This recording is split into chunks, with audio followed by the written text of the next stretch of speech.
Cepat,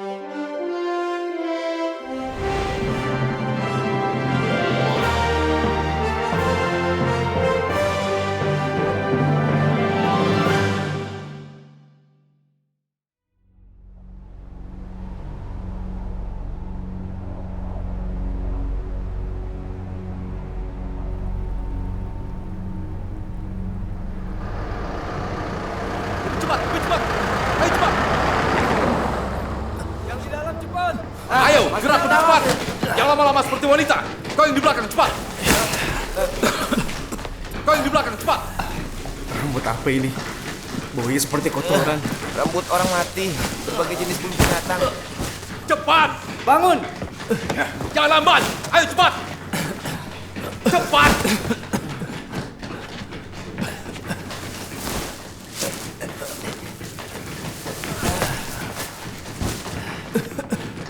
Lebih cepat! Kau Ayo taruh di cepat. sana. Kalian belum makan ya? Cepat, cepat. Ayo cepat. Kalau tidak selesai juga, jangan harap bisa belanja atau mandi. Atau menemui dokter. Akan kami batalkan semua hak kalian.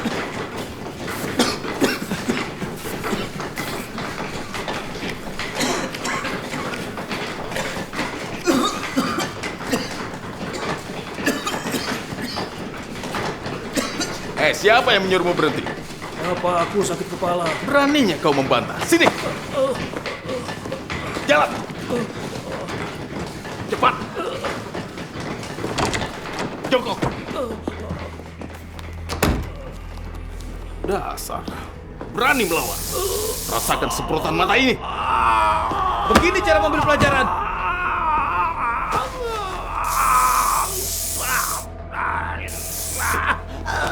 Kalau bertingkah lagi kok.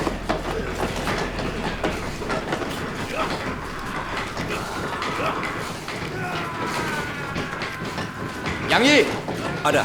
instruktur Lang memanggilmu. Ayo. Jongkok.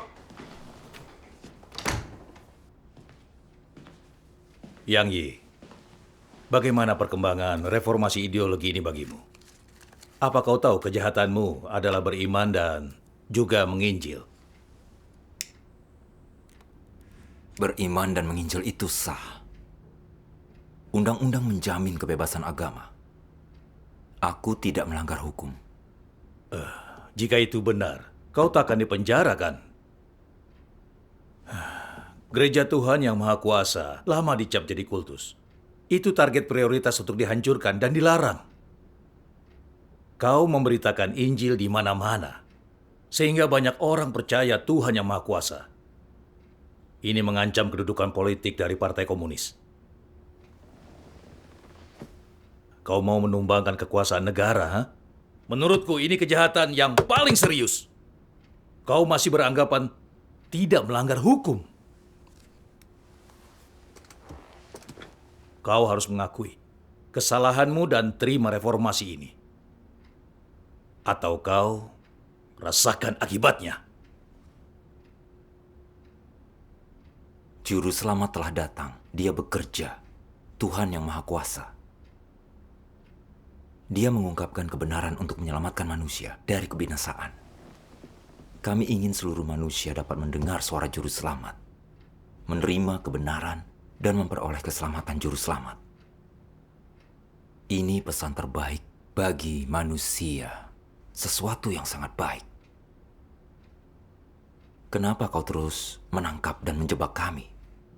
Dan menuduh kami menumbangkan kekuasaan negara? Itu tidak masuk akal. Juru selamat apa? Mana ada juru selamat? Tidak pernah ada juru selamat. Hanya Partai Komunis yang dapat menyelamatkan manusia dari bencana. Bantu mereka jalani hidup yang baik.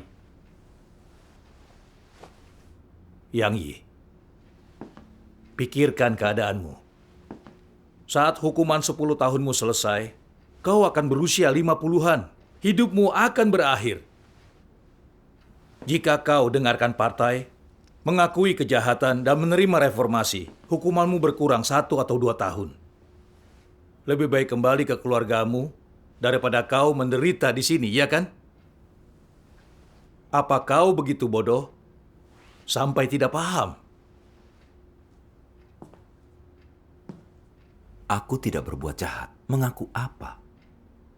Haruskah aku mengarang? Tidak mengaku artinya menolak reformasi.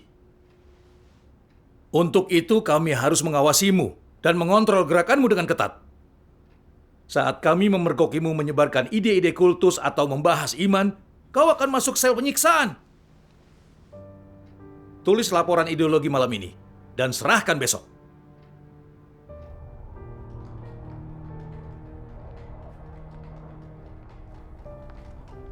Sudah setahun sejak aku dijatuhi hukuman dan dipenjara. Setiap hari aku bekerja seperti budak.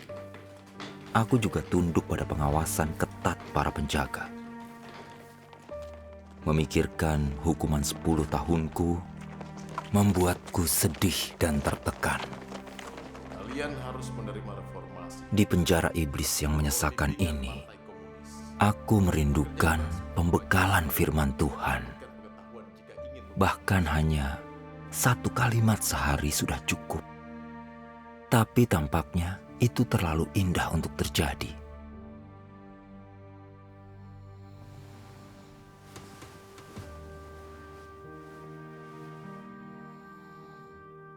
Tuhan yang Maha Kuasa, aku sudah dipenjara selama setahun. Tidak bisa membaca firman-Mu. Dan ada rasa sakit dan kegelapan di hatiku.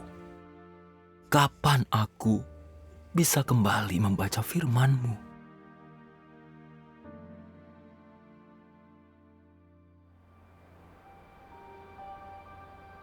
Di awal tahun 2012, aku bertemu Fang di penjara. Dia juga percaya Tuhan yang Maha Kuasa. Fang,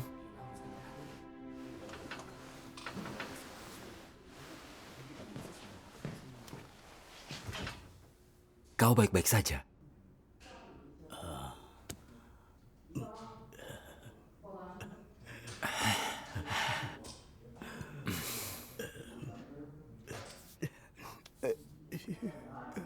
Bekerja sepanjang hari seperti ini membuat tubuhku terasa remuk.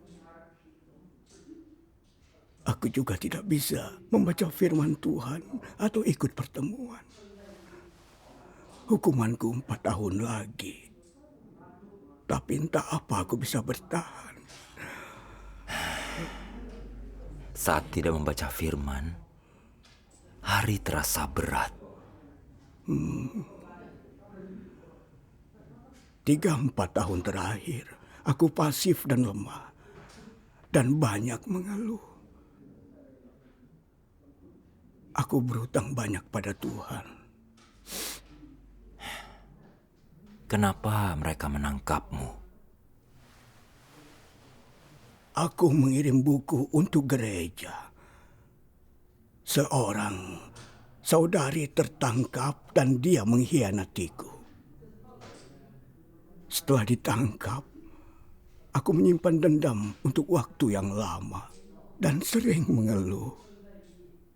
Kini aku mengerti. Tuhan mengizinkan semua ini dan ada niat baik. Baguslah kau sadar Tuhan mengizinkannya. Kau telah bertumbuh. Jika kau menyimpan keluhan, selain merugikan hidupmu, kau jadi mudah kehilangan kesaksian. Sialan, lelah sekali aku. Oh ya, apa keluargamu datang menjenguk baru-baru ini? Mereka datang sekali beberapa waktu lalu. Yang satu. Yang ini. Ada. Ada pengunjung.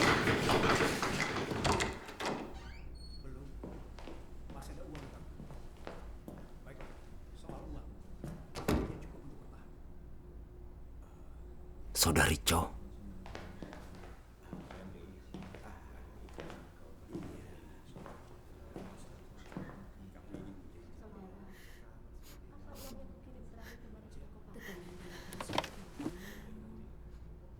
Yang Yi, Bibi, kau datang. coba kulihat dirimu. Bagaimana kabarmu?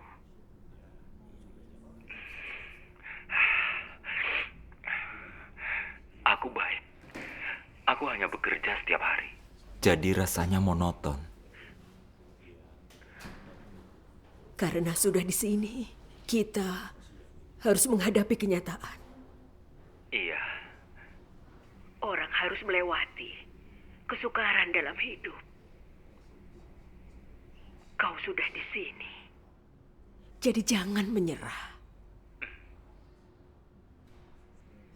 Tak ada kesulitan yang tak bisa diatasi.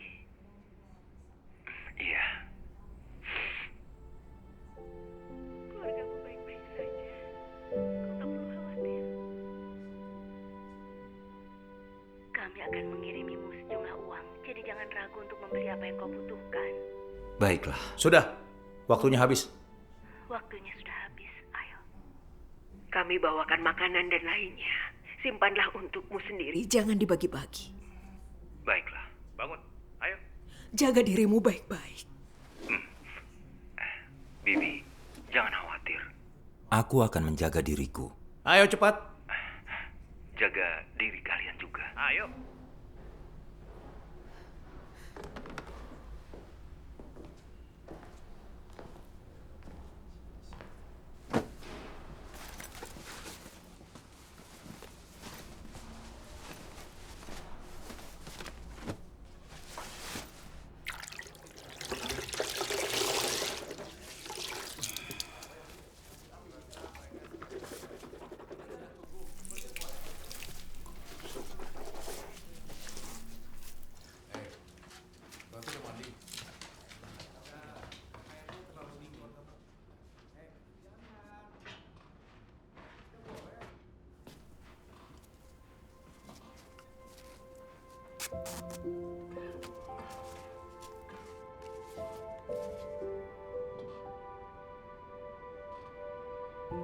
Tuhan, terima kasih telah mendengar doa kami. Engkau tahu rasa haus kami, dan kami bersyukur karena Engkau.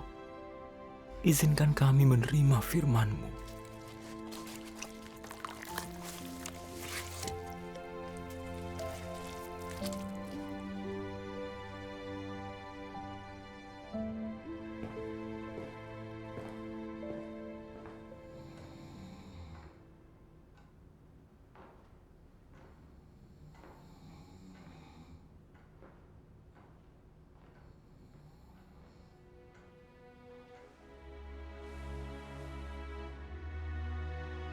Si naga merah yang sangat besar menganiaya Tuhan, dan ia adalah musuhnya. Karena itu, di negeri ini, orang percaya menjadi sasaran penghinaan dan penindasan. Karena ini bermula di negeri yang melawan Tuhan. Semua pekerjaan Tuhan menghadapi rintangan yang luar biasa. Dan memenuhi sekian banyak firman-Nya membutuhkan waktu. Akibatnya, orang dimurnikan sebagai hasil dari firman Tuhan, yang juga adalah bagian dari penderitaan. Sulit bagi Tuhan untuk menjalankan pekerjaannya di negeri si naga merah yang sangat besar. Tetapi, lewat kesulitan ini, Tuhan melakukan satu tahap pekerjaannya, menunjukkan hikmat-Nya, perbuatannya yang menakjubkan, dan memakai kesempatan ini untuk menyempurnakan kelompok ini. Lewat penderitaan manusialah, lewat kualitas mereka, dan lewat watak iblis orang-orang di negeri yang najis inilah, Tuhan mengerjakan pekerjaan penyucian dan penaklukannya, agar dari ini Dia memperoleh kemuliaan dan mereka yang bersaksi tentang perbuatannya. Seperti itulah makna utuh pengorbanan Tuhan bagi kelompok ini. Dalam 4 tahun, itu pertama kalinya aku mendengar firman. Iya.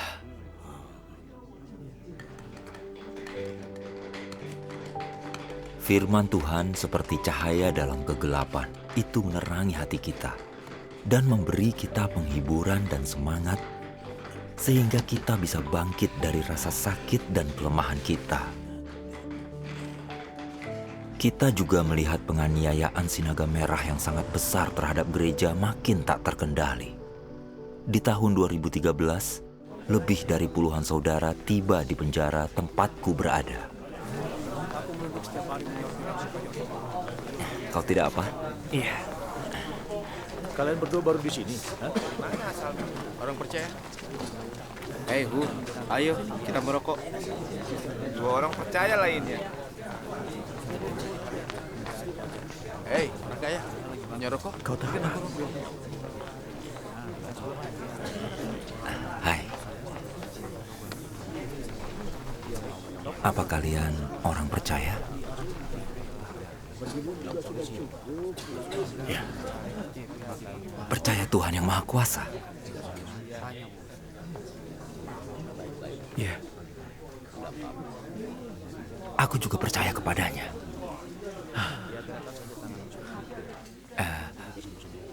Bagaimana kalian bisa ditangkap? Kami dilaporkan saat menginjil. Oh. Bagaimana keadaan di luar sekarang? Hei ketua, tunggu aku. Aku mau bicara denganmu. Injil sedang tersebar luas. Mayoritas umat pilihan bersaksi tentang Tuhan. Banyak orang di tiap provinsi menerima Tuhan yang Maha Kuasa. Dan hampir semua rumah tahu namanya. Iya, Injil kerajaan bahkan tersebar ke luar negeri. Kudengar banyak orang di luar negeri menerimanya. Wah, itu bagus. Bagaimana kemampuanmu dalam menenun rambut? Tak terlalu baik, ini sulit. Ajarilah kami nanti ya. Tentu. Jika ada waktu, akan kuajari. Bagus. Dia informan Sinaga Merah yang sangat besar. Hati-hati di dekatnya.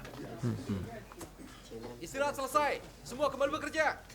Cepat, cepat. Berhenti merokok. Pastikan rambutnya bersih. Kalau tidak ulangi lagi. Jang pingsan! Jang pingsan!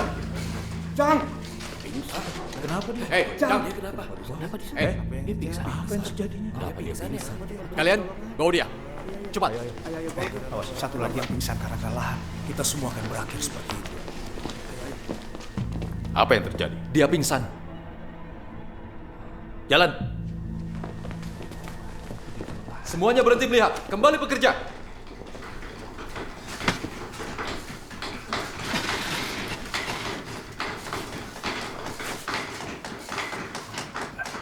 Leo. Ya. Aku sudah minta 2 kali. Kenapa aku tak boleh menemui dokter? Tahan saja. Selama tidak pingsan, kau harus bekerja. Dokter pun tidak bisa merawatmu. Bos penjara menjual semua obat yang bagus. Tahun lalu, seorang narapidana diinfus lalu meninggal. Hanya ada kegelapan. Di sini, orang mati seperti anjing mati. Jika beruntung kau keluar hidup-hidup. Jika tidak, kau mati.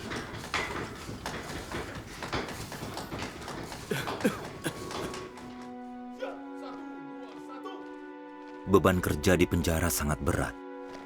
Tiap hari kami mulai pukul 6 pagi dan selesai pukul 7.30 malam. Setelah bekerja dari pukul 8 sampai 9, tahanan akhirnya dapat 1 jam waktu luang. Meski begitu, kami tetap di ruangan yang sama. Aku dan saudara-saudaraku memakai waktu itu untuk bertemu dan bersekutu. Tidak ada. Tidak. Tidak mungkin.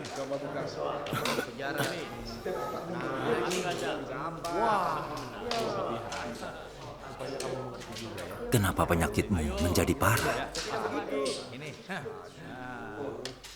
Polisi menyiksaku di rumah tahanan. Kini di penjara, aku harus bekerja pagi hingga malam. Tubuhku tak tahan, jadi aku demam. Kau terlalu lemah. Bulan lalu aku beli susu kedelai bubuk. Kubawakan untukmu besok. Sial, aku bunuh kau. Bunuh kau. Kau tidak mau main? Kau tidak mau? Pergi sana. Kalau tidak masih sabar, kau tidak wajar ya. Ayo. Akhir-akhir ini, penyakitku makin parah. Aku sulit bertahan. Aku takut akan mati di penjara. Jika aku mati di sini, bagaimana dengan orang tua, istri, dan anakku? Hei, di saat seperti ini, kau mencemaskan keluargamu. Yang terpenting sekarang adalah teguh dalam kesaksian bagi Tuhan dan mempermalukan iblis. Kita harus berdoa dan mempercayakan keluarga kita kepada Tuhan. Hei, akan kubacakan satu firman Tuhan. Baiklah. Kau harus menderita kesukaran, menyerahkan dirimu, dan menanggung penghinaan demi kebenaran. Untuk dapat lebih banyak kebenaran, kau harus alami penderitaan lebih besar. Ini yang harus kau lakukan. Janganlah membuang kebenaran demi kehidupan keluarga yang damai. Dan janganlah kehilangan martabat dan integritas hidupmu demi kesenangan sesaat. Kau harus mengejar segala yang indah dan baik, dan jalan dalam hidup yang lebih bermakna. Jika kehidupanmu vulgar dan kau tidak mengejar tujuan apapun, bukankah kau sia-siakan hidupmu? Apa yang kau peroleh dari kehidupan semacam itu? Kau harus tinggalkan seluruh kenikmatan daging demi satu kebenaran. Dan jangan buang seluruh kebenaran demi sedikit kenikmatan. Orang seperti ini tak punya integritas. Keberadaannya tak ada artinya. Aku mohon ampun kepada Tuhan. Aku egois dan hina.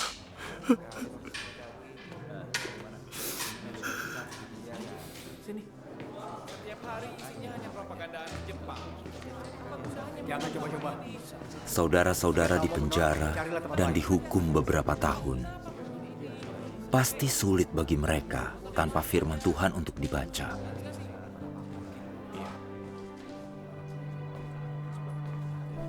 Iya, aku pernah melihat babi terbang. Aku tidak percaya kau sudah membaca buku. Mengapa tiba-tiba kau menjadi rajin? Jangan omong kosong. Meski aku rajin, aku tak bisa dapat yang kuinginkan seperti itu. Aku dipaksa bekerja keras panjang hari. Lalu aku harus kembali dari kelas politik di malam hari.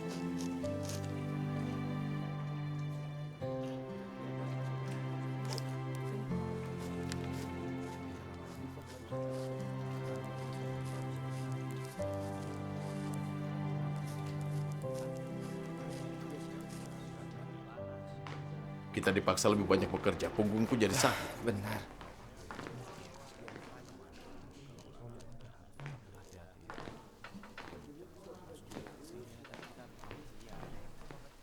Yang Yi, Ya, apa yang kau tulis? catatan pembelajaran. Tulisan tanganmu bagus. Buatkan untukku. Ya, baiklah. Terima kasih. Aku mau istirahat.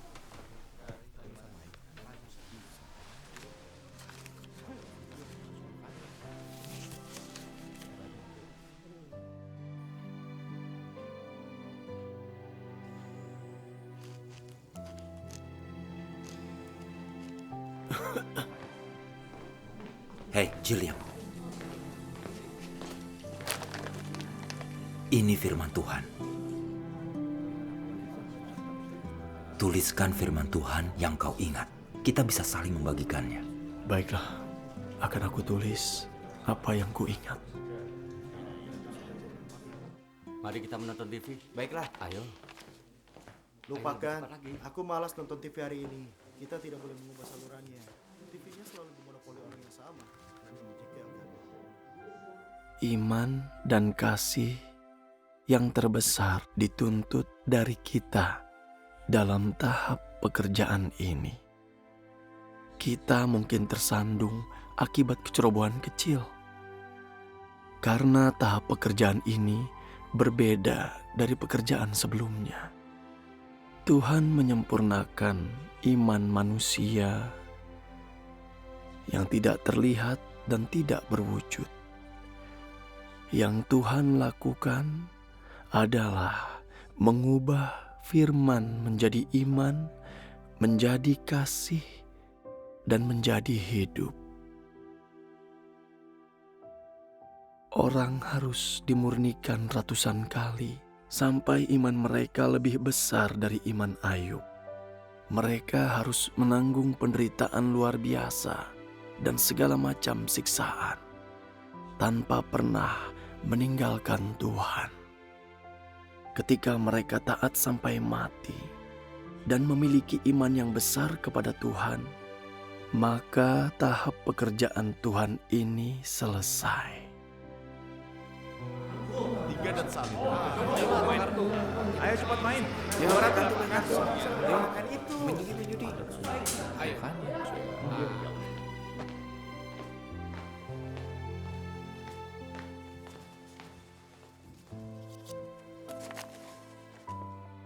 Bagaimanapun cara Tuhan bekerja, dan dalam lingkungan seperti apapun, engkau mampu mengejar kehidupan dan mencari kebenaran, serta pengetahuan tentang pekerjaan Tuhan, memiliki pemahaman tentang perbuatannya, dan bertindak menurut kebenaran.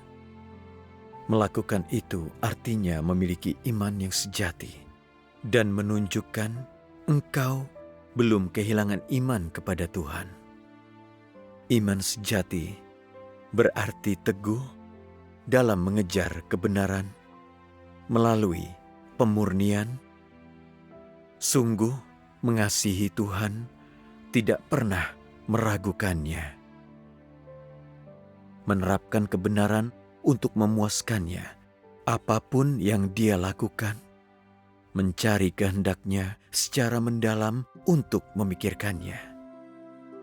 Dulu, saat Tuhan berfirman kau akan memerintah sebagai raja, kau mengasihinya, dan saat dia menunjukkan diri, kau mengejarnya. Namun, sekarang Tuhan tersembunyi, engkau tidak bisa melihatnya, dan masalah datang menimpamu.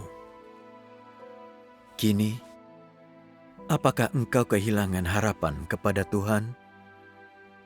Jadi, setiap saat engkau harus mengejar kehidupan dan berusaha memuaskan kehendak Tuhan.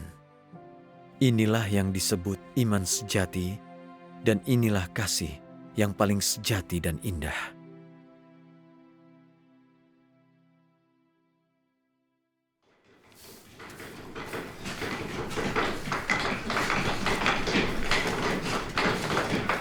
Kenapa kerjamu lama?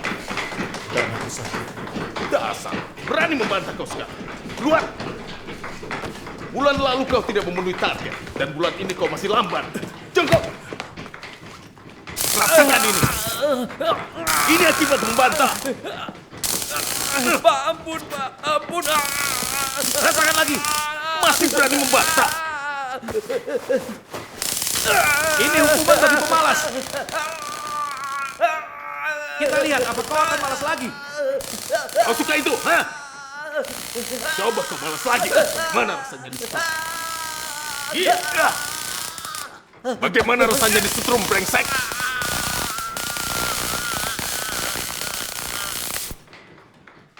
Bawa dia ke sal penyiksaan. Iya, Pak. Kalian bawa dia keluar. Ayo cepat.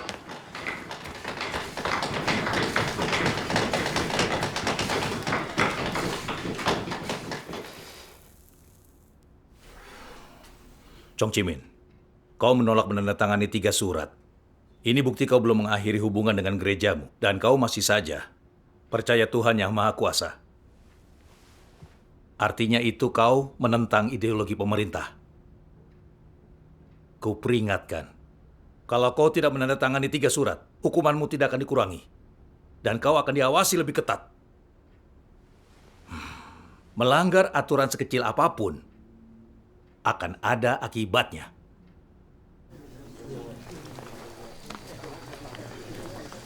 Ada apa? Instruktur Lang bicara denganku lagi. Dia memaksaku menandatangani 3 surat. Aku tidak mau. Saat si naga merah yang sangat besar memaksa kita demikian, tujuannya agar kita mengkhianati Tuhan dan menghapus Tuhan dari hati kita. Ini tipu muslihat iblis. Jinhu, nyeri pinggangmu sudah membaik. Oh, sudah lebih baik. Terima kasih.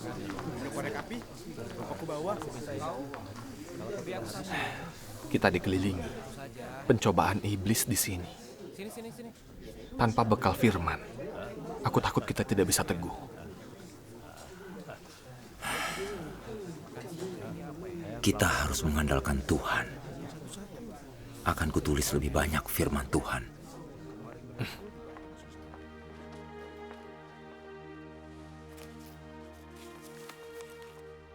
Sebagai makhluk ciptaan, manusia harus melakukan tugas mereka dan menjadi saksi bagi Tuhan di tengah pemurnian. Dalam setiap ujian, mereka harus menjunjung tinggi kesaksian mereka dengan memberi kesaksian yang berkumandang bagi Tuhan. Orang yang melakukan ini adalah pemenang. Bagaimanapun cara Tuhan memurnikanmu, engkau tetap yakin dan tidak kehilangan keyakinan kepadanya.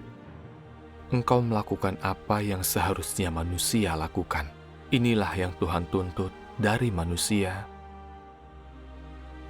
Dan hati manusia harus mampu kembali kepadanya dan berpaling kepadanya di setiap saat yang berlalu.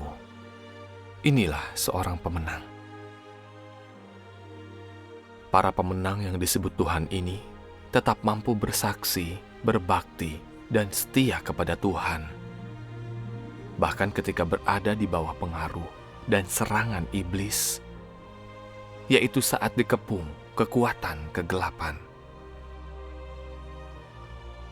Jika engkau tetap mampu menjaga hati yang murni di hadapan Tuhan dan mempertahankan kasih yang tulus kepada Tuhan apapun yang terjadi, engkau menjadi saksi di hadapan Tuhan.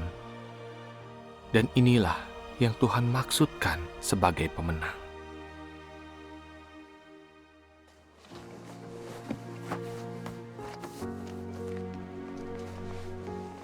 Meskipun diawasi ketat di penjara, kami membaca firman Tuhan. Itu mencerahkan hati kami dan membuat kami mengalami kenyataan kasih Tuhan. Tuhan sungguh peduli dan menjaga kami. Saudara-saudara sangat terinspirasi. Setiap orang menuliskan firman Tuhan yang mereka ingat dan mengedarkannya. Ayo cepat-cepat.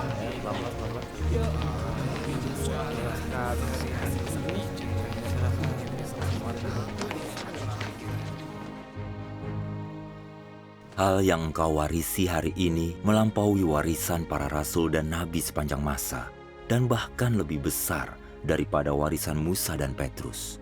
Berkat tidak bisa diperoleh dalam 1-2 hari, tetapi melalui pengorbanan yang besar.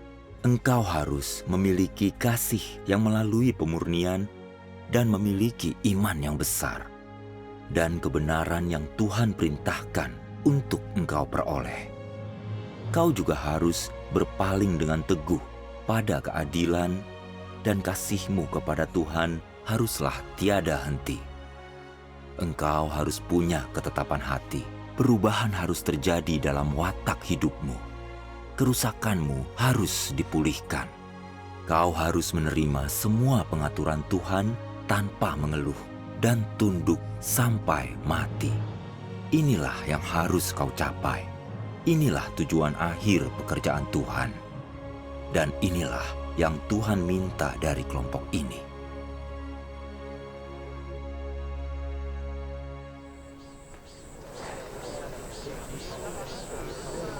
Instruktur Lang, belakangan ini Yang Yi berhubungan dengan jemaat Tuhan yang Maha Kuasa di penjara.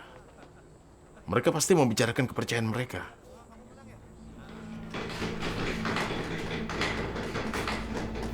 Cepat! Dagang sudah kembali dari sel penyiksaan.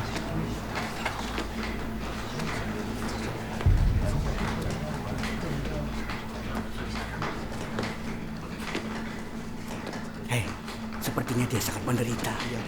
Yang Yi! Ada. Instruktur Lang ingin bertemu.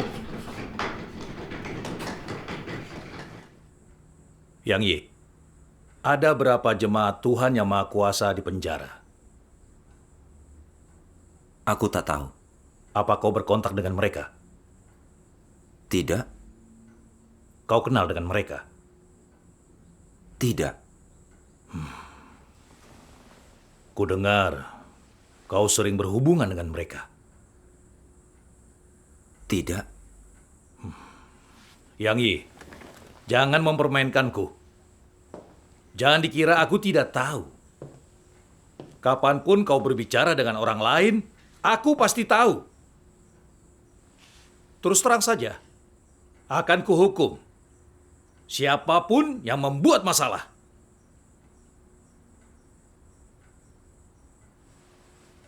Kalau kau ketahuan menyebarkan ide-ide kultusmu, kau akan kuberi pelajaran. Dengan 3 bulan di dalam sel penyiksaan. Percayalah.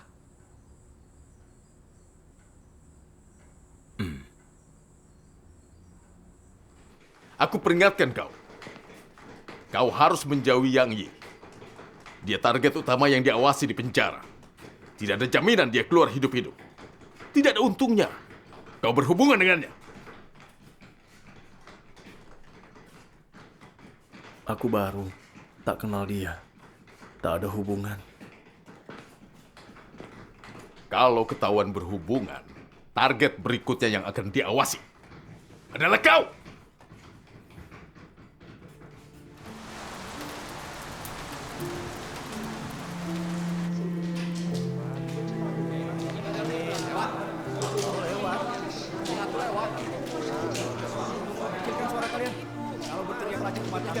Katakan sekali lagi, syukur saja kau ada di sini.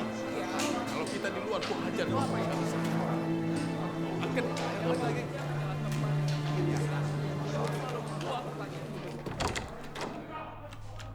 Instruktur Lang.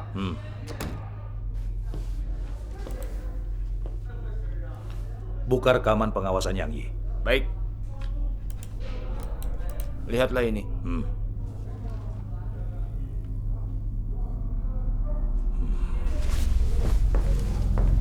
Instruktur Lang, Pak.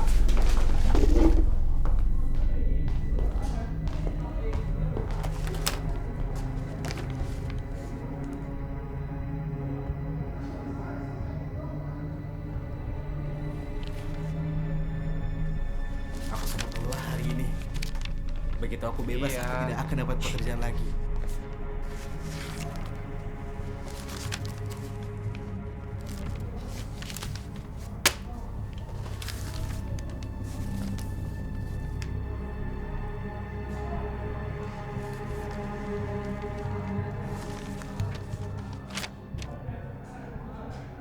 Instruktur Lang. Selamat tinggal, Instruktur Lang.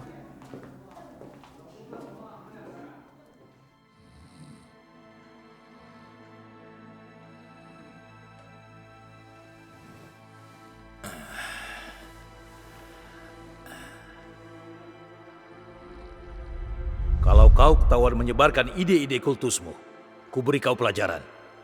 Dengan 3 bulan di dalam sel penyiksaan. Percayalah. Kami tak punya kebebasan sedikit pun di penjara iblis ini. Tuhan, bimbinglah kami, berilah kami iman dan kekuatan, agar mampu lepas dari kekangan dan belenggu kekuatan iblis.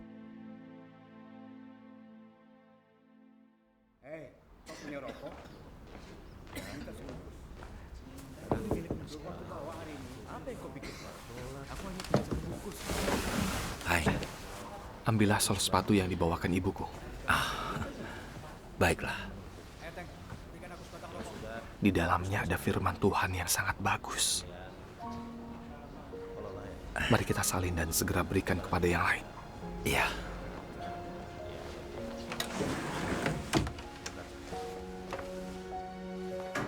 Jinho, ayo main kartu beberapa putaran. Belakangan ini aku selalu kalah. Kau sedang sial saja. Mungkin hari ini kau akan menang. Apapun yang Tuhan lakukan atau cara Dia melakukannya, berapapun harganya, apapun sasarannya, tujuan dari tindakannya tidak berubah. Tujuannya untuk mewujudkan firman, tuntutan, dan kehendak Tuhan bagi manusia ke dalam diri manusia. Dengan kata lain, tujuannya adalah mewujudkan semua yang Tuhan anggap positif ke dalam manusia sesuai langkahnya. Memampukan manusia untuk memahami hati dan hakikat Tuhan, dan memungkinkan manusia menaati aturan dan pengaturan Tuhan, dan dengan demikian takut akan Tuhan dan menjauhi kejahatan. Semua ini salah satu aspek dari tujuan Tuhan dalam semua yang Dia lakukan. Aspek lainnya adalah bahwa karena iblis adalah kontras dan objek pelayanan dalam pekerjaan Tuhan, manusia sering diserahkan kepada iblis. Dengan cara ini, Tuhan memungkinkan manusia tahu dalam pencobaan dan serangan iblis, kejahatan, keburukan, dan kehinaannya, sehingga menyebabkan manusia membenci iblis dan mampu mengenali apa yang negatif. Proses ini membuat mereka perlahan membebaskan diri dari kendali iblis dan dari tuduhan, gangguan, dan serangan iblis.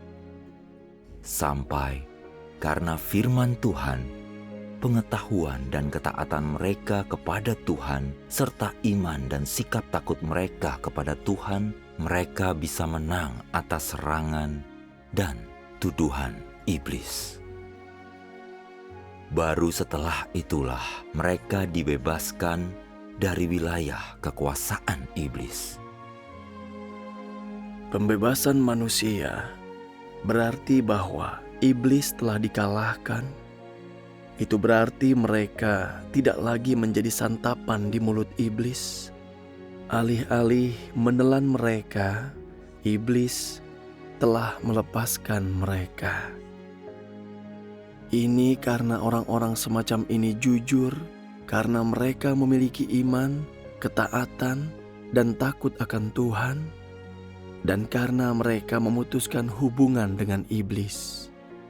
Mereka mempermalukan iblis, mereka membuat iblis menjadi takut dan mengalahkan iblis. Keyakinan dalam mengikut Tuhan dan ketaatan serta sikap takut akan Tuhan mengalahkan iblis dan membuat iblis melepaskan mereka. Hanya orang semacam inilah yang didapatkan Tuhan, dan inilah tujuan akhir Tuhan dalam menyelamatkan manusia. Jika mereka ingin diselamatkan dan ingin didapatkan Tuhan, maka semua orang yang mengikut Tuhan harus menghadapi pencobaan dan serangan besar maupun kecil dari iblis. Mereka yang keluar dari hal ini dan mampu mengalahkan iblis adalah orang yang diselamatkan Tuhan. Dengan kata lain, mereka yang diselamatkan Tuhan adalah mereka yang telah mengalami ujian Tuhan dan yang dicobai dan diserang iblis berulang kali. Mereka yang diselamatkan Tuhan memahami kehendak dan tuntutan Tuhan dan mampu menerima kedaulatan dan pengaturan Tuhan tidak meninggalkan jalan takut akan Tuhan dan menjauhi kejahatan di tengah pencobaan iblis.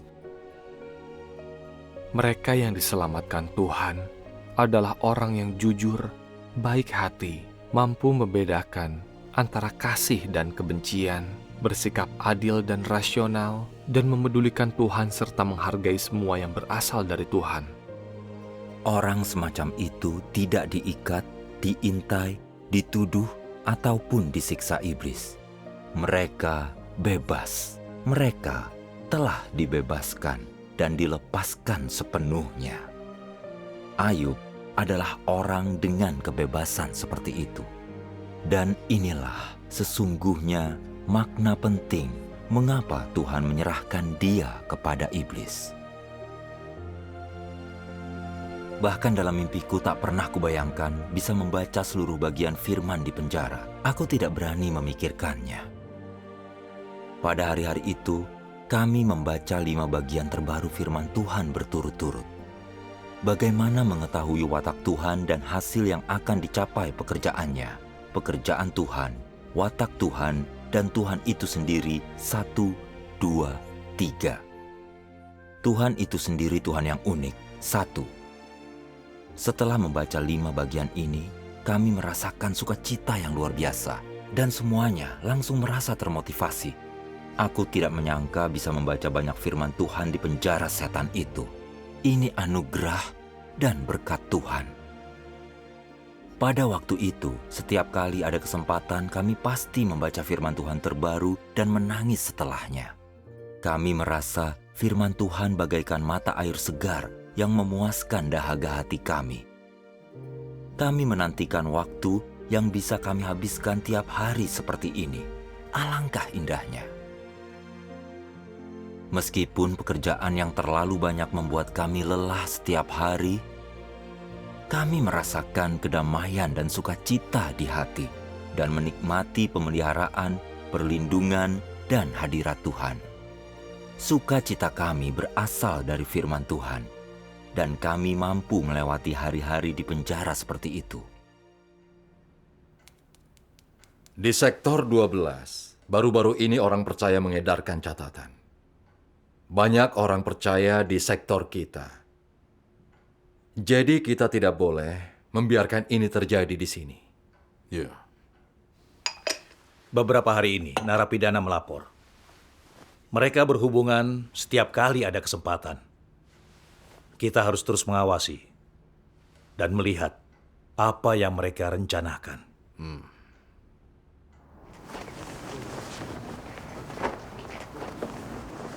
Ayo berbaris! Cepat!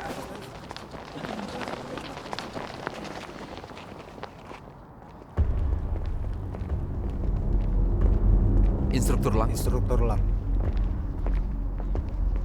Perhatian, pemeriksaan!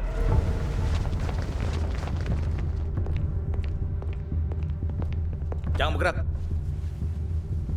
Jangan bergerak. Apa ini? Sial, kalian tidak pernah belajar. Jangan bergerak.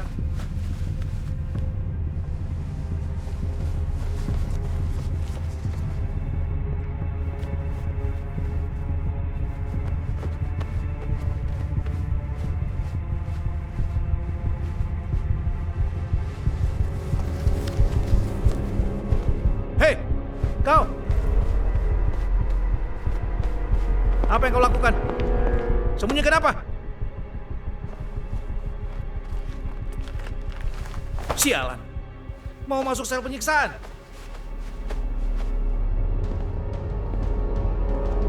Jangan bergerak.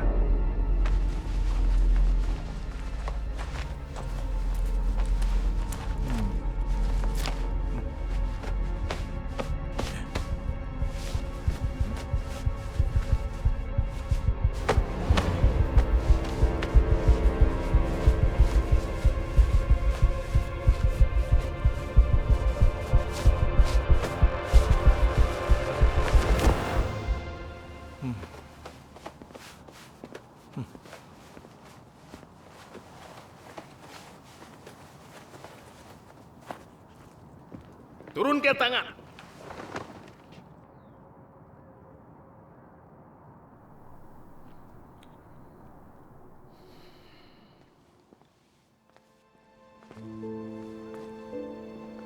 Pada tahun 2014, Saudara Cheng, Saudara Cheng, dan Li juga ditempatkan ke sektor 8. Mereka ditangkap karena menginjil.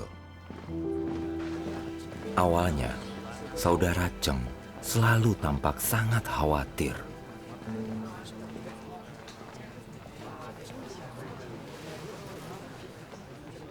Saudara, aku baru menandatangani 3 surat.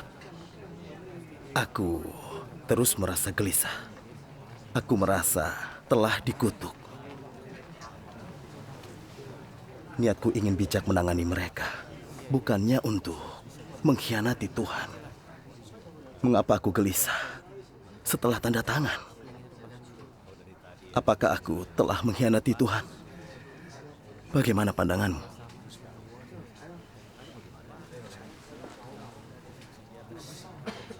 Niatmu adalah bersikap bijak dan bukan mengkhianati Tuhan. Mengapa kau gelisah setelah tanda tangan? Ada masalah. Jika hati nurani kita menuduh dan menegur kita, ini masalah. Pada zaman kasih karunia Tuhan Yesus berkata, "Siapa yang menyangkal aku di depan manusia, aku pun akan menyangkalnya di depan Bapakku." Tuhan juga berfirman, terhadap mereka yang tidak setia selama masa kesukaran, aku tidak akan lagi berbelas kasihan, karena belas kasihanku hanya sampai sejauh ini. Lagi pula, aku tidak suka siapapun yang mengkhianati aku. Aku tidak suka bergaul dengan orang yang mengkhianati kepentingan temannya. Inilah watakku, terlepas dari siapapun orangnya.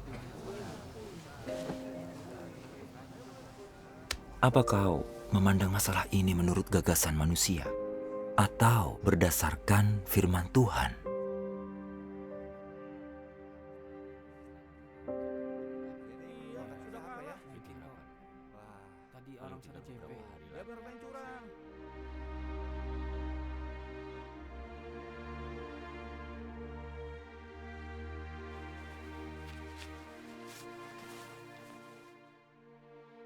Di satu sisi, selama ujian dari Tuhan, manusia jadi mengenal kekurangannya dan melihat bahwa ia tidak penting, hina, dan rendah, tidak punya apa-apa, dan bukan apa-apa.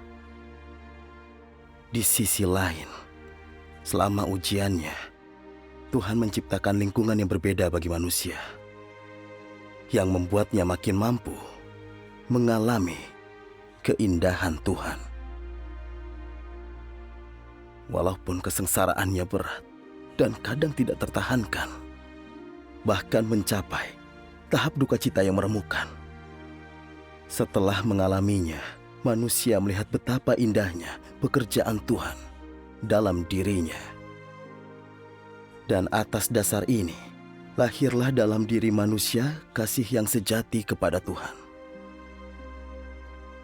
Sekarang ini manusia melihat bahwa dengan kasih karunia, kasih dan belas kasih Tuhan saja, ia tidak mampu mengenal dirinya sendiri, apalagi mengetahui esensi manusia.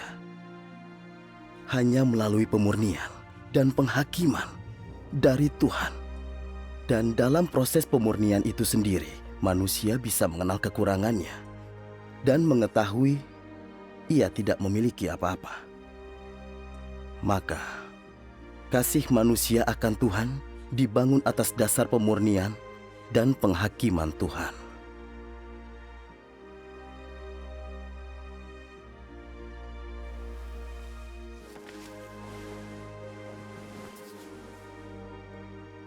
Tuhan,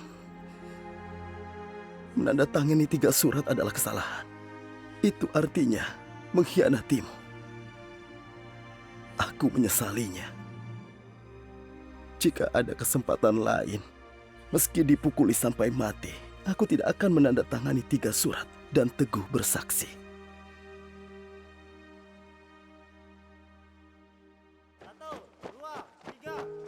Satu, dua, tiga, empat. 1, 2, 1.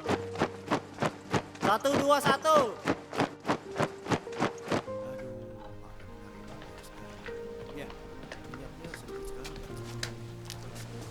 Ambillah bumbuku.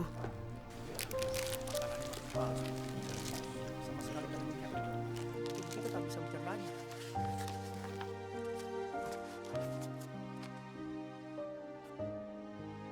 Ketika menghadapi penderitaan, engkau harus mampu untuk tidak memedulikan daging dan tidak mengeluh kepada Tuhan.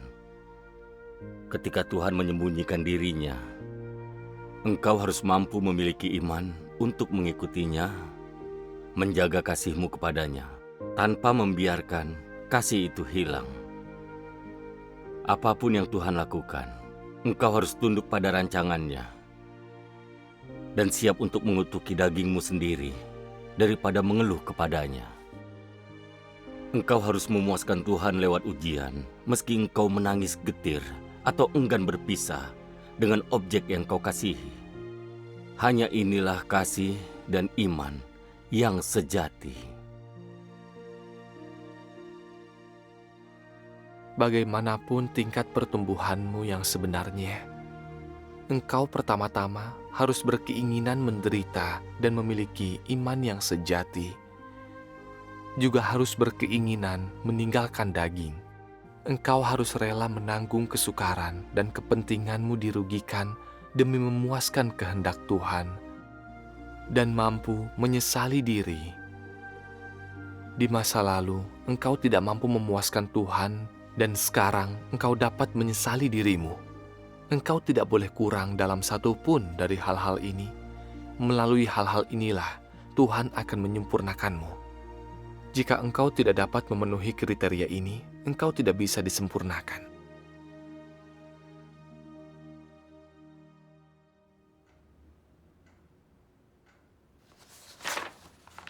Cheng Lu dan yang lain menandatangani 3 surat.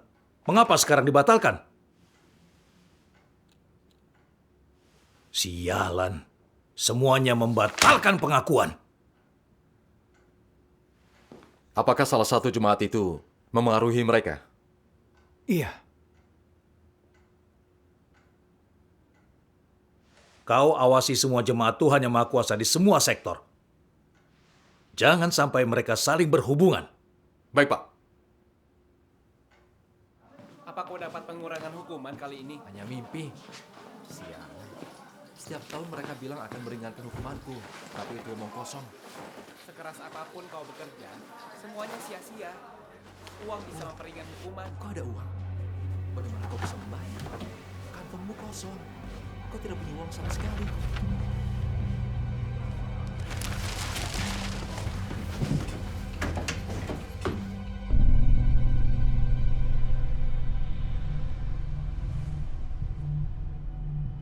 Dari siapa kau dapat catatan ini? Sial, tidak mau bicara. Ini yang terjadi. Kau tidak mau bicara. Turunkan tanganmu.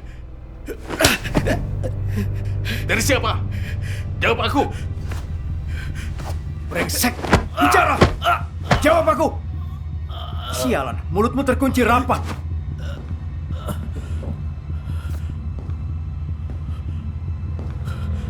Bagaimana sekarang? Kau dapat catatan dari siapa? Jawab! Sialan kau! Aku tak mau jawab! Ayo jawab! Kau suka disetrum? Mau jawab tidak?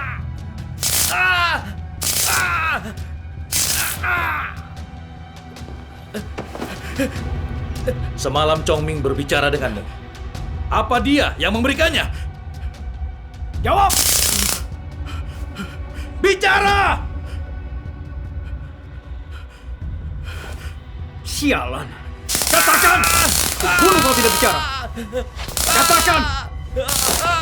Tidak mau bicara? Setrum kau! Bicara!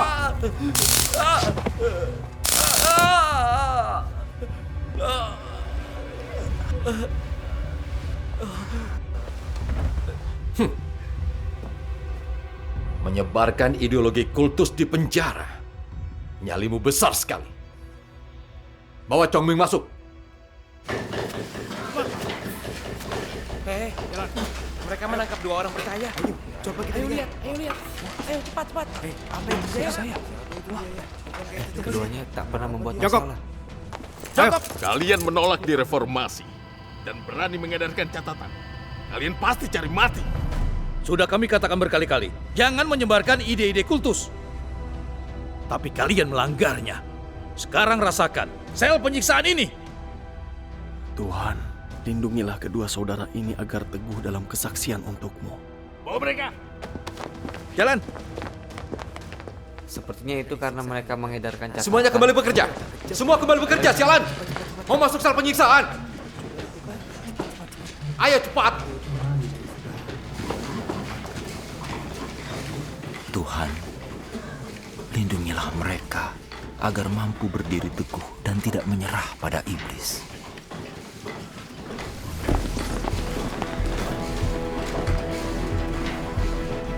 Instruktur Lang. Pemeriksaan. Baik. Berhenti bekerja. Berdiri. Ayo cepat. Semuanya berdiri.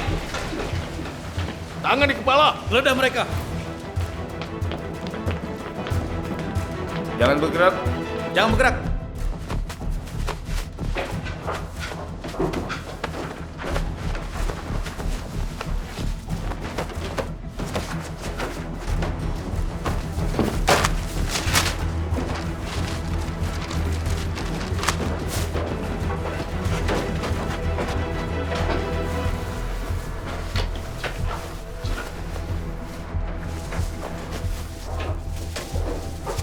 Balik badan.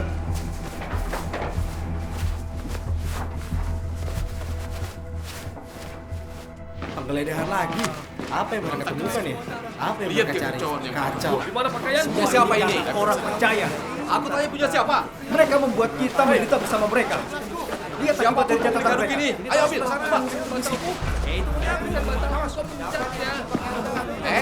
Di mana sepatuku? Lihat saja dekat pintu. Cepat. Ayo. Cepat. Jangan bergerak. Kalau kalian melanggar, kalian akan mati beku. Kalau mau keluar hidup-hidup, turuti semua perintah kami. Kami tidak peduli kalau kalian mati di sini. Sialan, jangan bergerak. Jangan bergerak. Kau juga.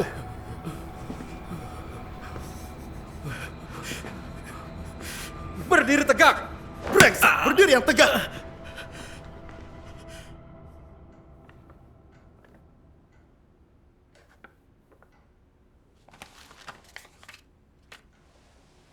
Apa kau tahu kenapa aku mau menemuimu? Tidak. Apa kau tahu Chen Xi dan Shen Chongming disiksa? Iya.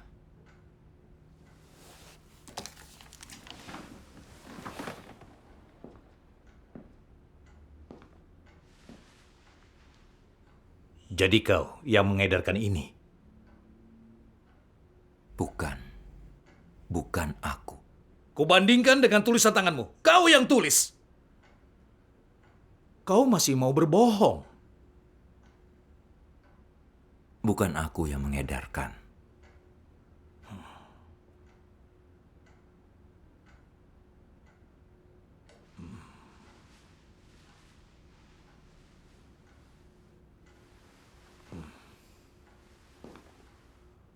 Aku tahu kau merencanakan sesuatu.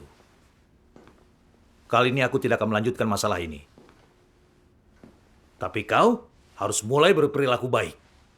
Jika ada lagi catatannya muncul, kau kuhukum. Pergi. Untungnya kami mengubah tulisan tangan kami saat menyalin firman Tuhan, membutakan mata iblis. Jika tidak, akibatnya pasti sangat mengerikan. Kepercayaan beragama adalah kegiatan tahayul dan juga salah. Tidak ada Tuhan dan tidak ada juru selamat. Hanya partai komunis yang dapat menyelamatkan dan membebaskan manusia dan membuat orang hidup bahagia. Ini kenyataan. Kalian percaya Tuhan, tapi siapa yang pernah melihat Tuhan? Di manakah Tuhan? Kalian percaya Tuhan dan mencari Tuhan untuk menyelamatkan diri dari penderitaan. Tapi ini adalah kebodohan. Kalian harus percaya pada sains dan juga partai, dan mengikuti partai untuk hidup bahagia. Hanya partai komunis.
Ja, ayo main kartu.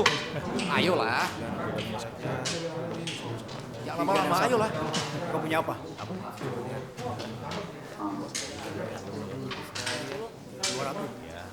Itu kan klasik. Mau apa lagi? Aku belum baca firman selama 20 hari. Aku juga tak bisa bersekutu dengan yang lain. Berat rasanya. Ya, tak bisa membaca firman, membuat hatiku hampa. Kita di bawah pengawasan iblis dan tak bisa membaca firman. Waktu yang terbuang ini merugikan hidup kita. Hei, keadaan sudah membaik. Kita harus memikirkan cara menyebarkan firman. Ya, kita tak boleh berhenti. Asal bisa membaca firman, kita akan punya kekuatan.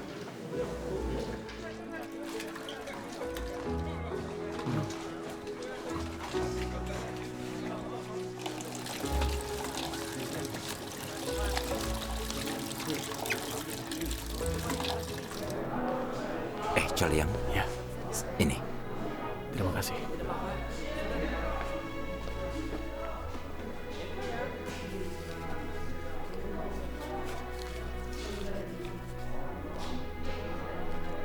Bagaimana aja?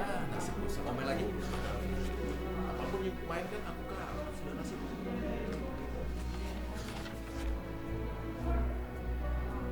Meski iblis memandang Ayub dengan penuh ketamakan, tanpa seizin Tuhan, ia tidak berani menyentuh sehelai rambut pun di tubuh Ayub.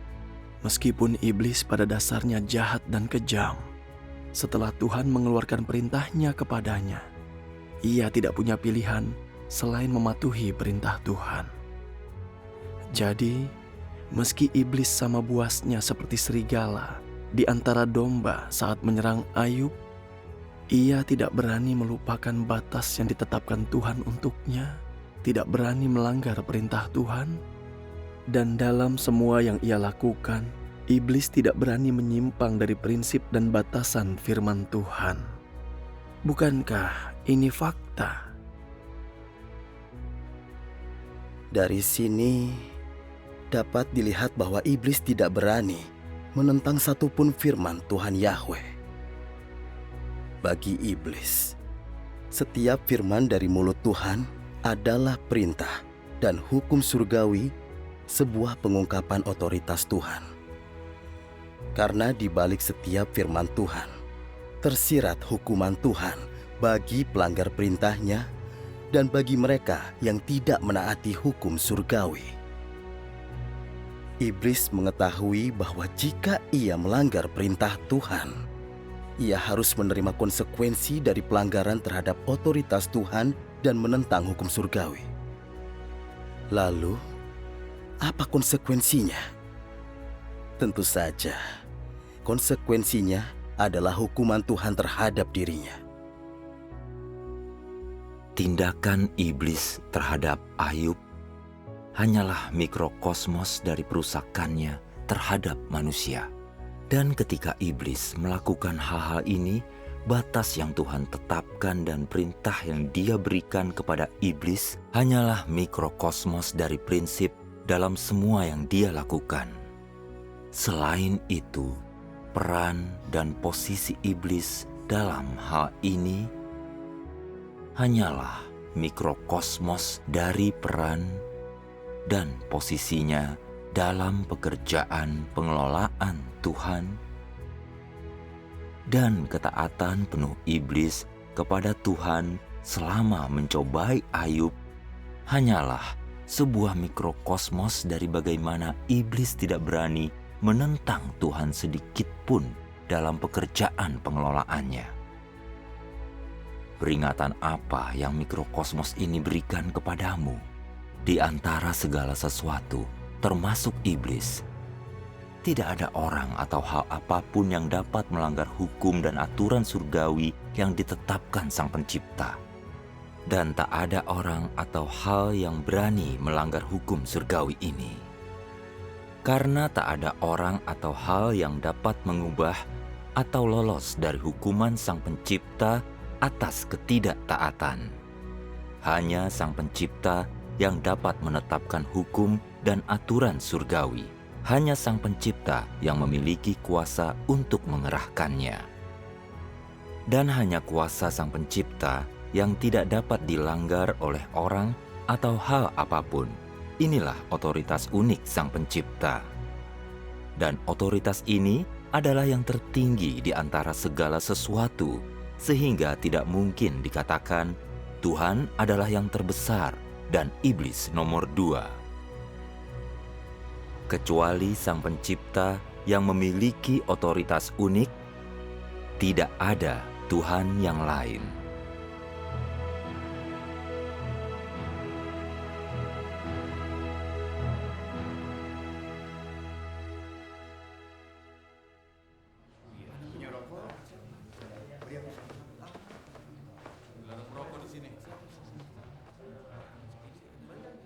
Hampir semua saudara di sektor kami sudah membaca firman.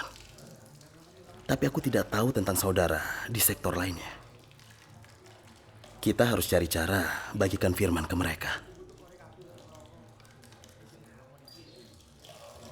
Di klinik, kita bisa berhubungan dengan sektor lain.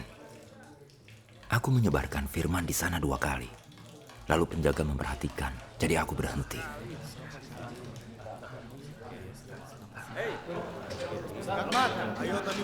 Pergi sana.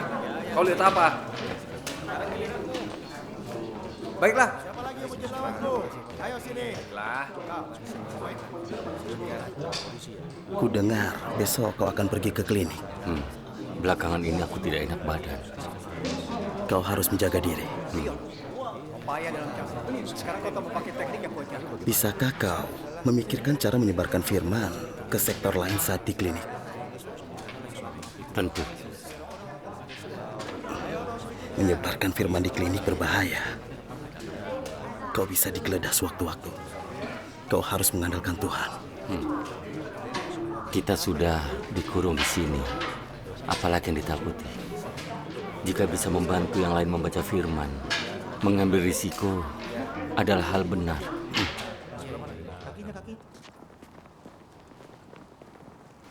Berikutnya.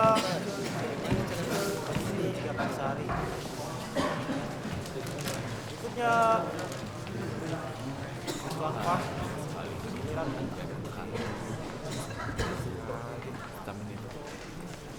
Bagaimana?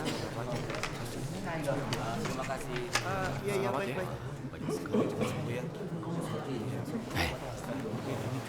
Bagaimana kabarmu belakangan ini? Baik. Apa yang terjadi dengan tanganmu? Tanganku terluka di tempat kerja. Oh.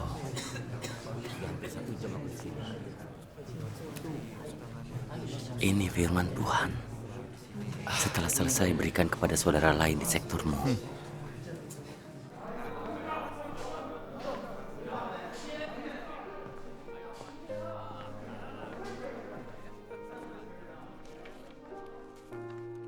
Tuhan menganggap pengelolaan dan keselamatan atas manusia sebagai hal yang lebih penting dari segalanya.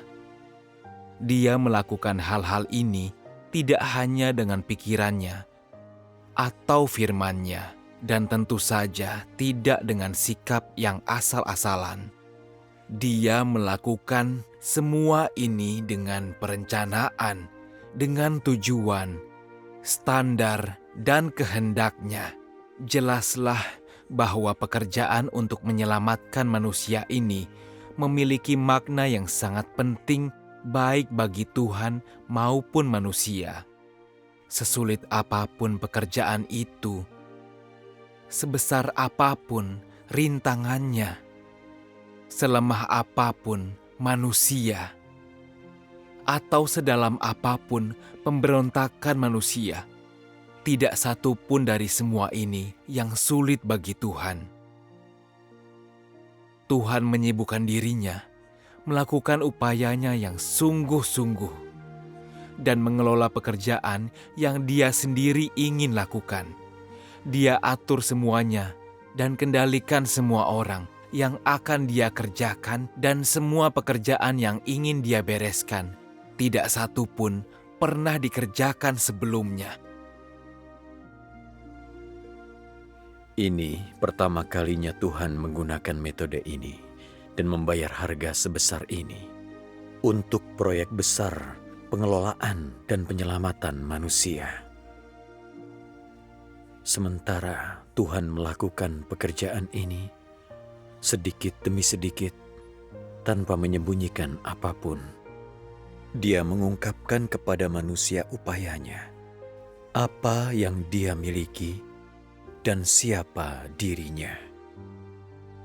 Hikmat dan kemahakuasaannya dan setiap aspek dari wataknya. Dia mengungkapkan hal-hal ini seperti yang belum pernah dia lakukan. Dengan demikian, di seluruh alam semesta, selain orang yang hendak Tuhan kelola dan selamatkan, tidak ada lagi ciptaan lain yang sedemikian dekatnya dengan Tuhan, yang memiliki hubungan sedemikian intim dengannya.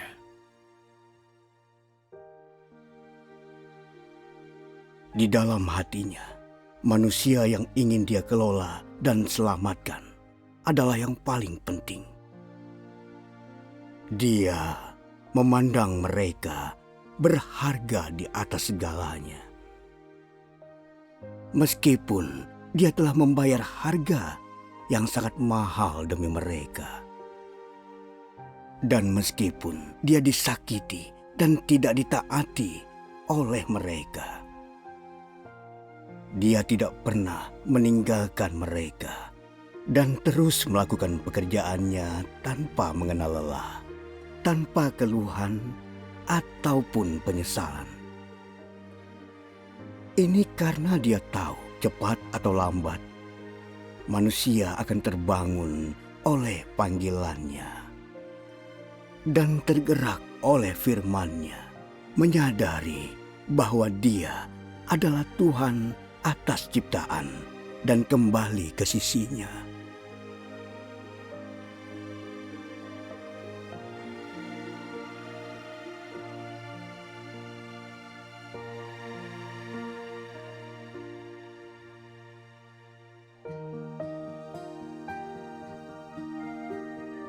Saat itu, saudara-saudara pergi ke klinik untuk menyebarkan firman setiap ada kesempatan. Dan makin banyak saudara yang menikmati pembekalan dan penggembalaan firman Tuhan.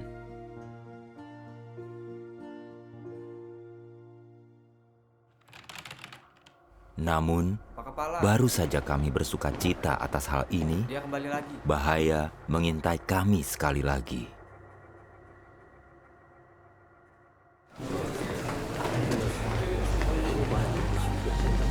Direktur di sini, hancurkan catatannya. Hei, semua narapidana dari sektor 8, berbaris. Ayo jalan. Apa yang terjadi? Apalagi sekarang? Aku sedang infus. Cepat, lebih cepat. Kau ke sini, lebih cepat. Semua orang, ayo jalan. Tapi aku masih belum dapat obat. Direktur, dia orangnya. Kami sudah memantaunya sejak lama. Dia sering berhubungan dengan orang percaya di sektor lain. Mereka memakai klinik sebagai tempat pertemuan. Katakan siapa namamu? Goyan. Angkat tangan.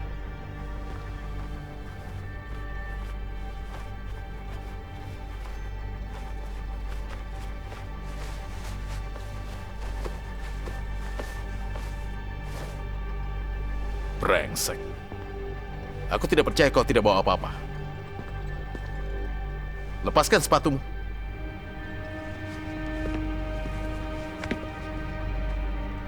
Keluarkan solnya.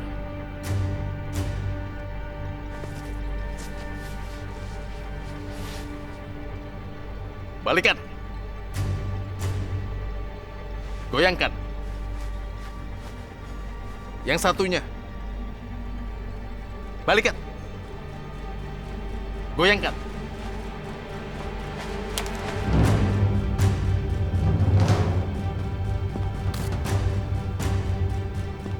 Direktur. Di mana kau mendapatkan ini? Di lantai. Dasar pembohong sialan. Sini, mari. Semua atur jarak. Tangan di kepala.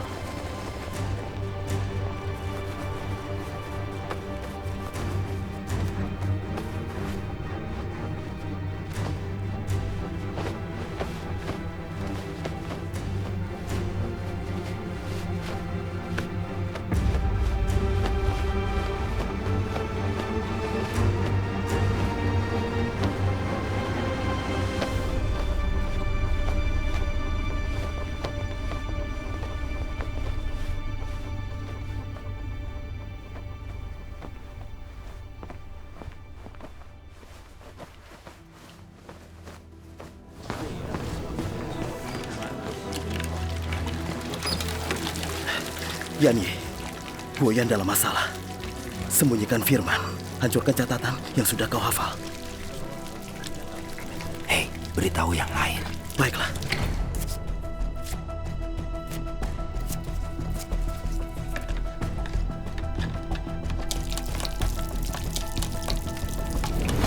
Semua tahanan berbaris dan bersiap untuk diperiksa Direktur Biro. Cepat, supaya jalan lebih cepat.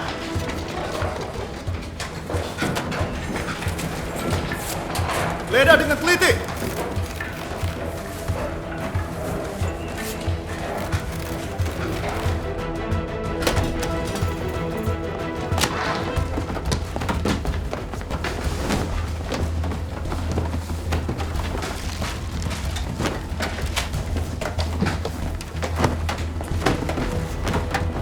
Lepaskan.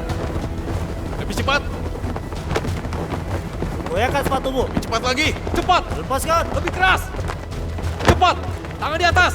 Lebih cepat lagi. Angkat tanganmu. Semua tahanan, segera cepat. Ayo jalan cepat. Cepat. Masih mengedarkan catatan di penjara. Kau cari mati. Jalan. Bang Jong. Ada. Bangun. Jalan. Beraninya kau. Katakan, siapa yang memberimu catatan? Bicara. Berani sekali kau. Brengsek. Masih keras kepala ya? Brengsek.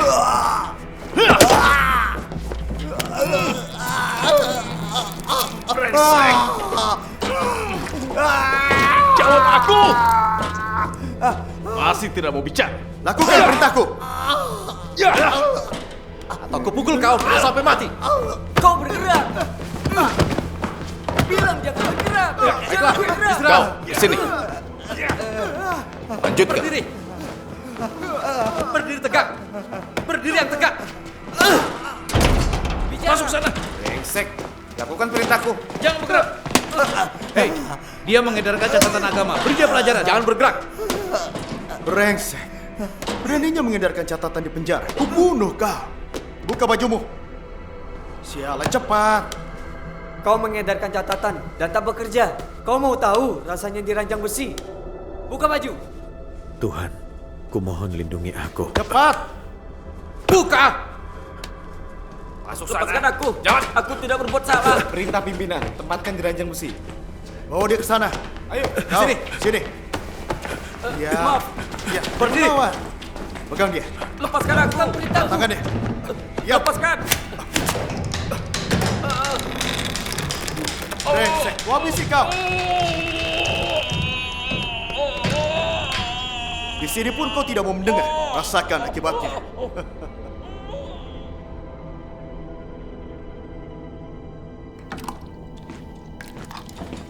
Ini. Ini ambil. Jangan bergerak. Ini. Jangan bodoh. Ini. Tahan dia. Masukkan itu.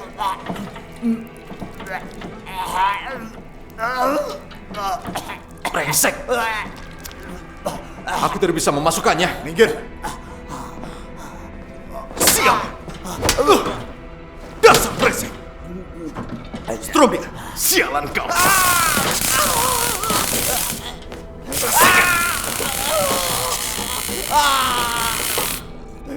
Teruskan. Brengsek.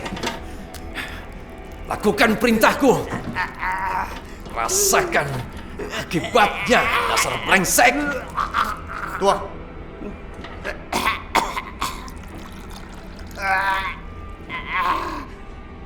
Hirup ini, dasar brengsek. Rasakan.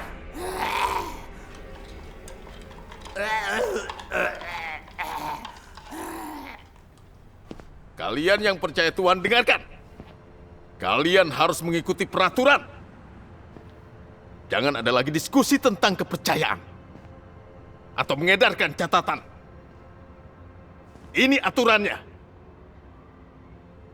Jika ada yang mengedarkan catatan atau melanggar peraturan dan ketahuan, tidak akan kuberi ampun. Langsung masuk sel penyiksaan. Akan kucabut hak belanja, mandi, dan ke dokter. Apa kalian mengerti? Iya.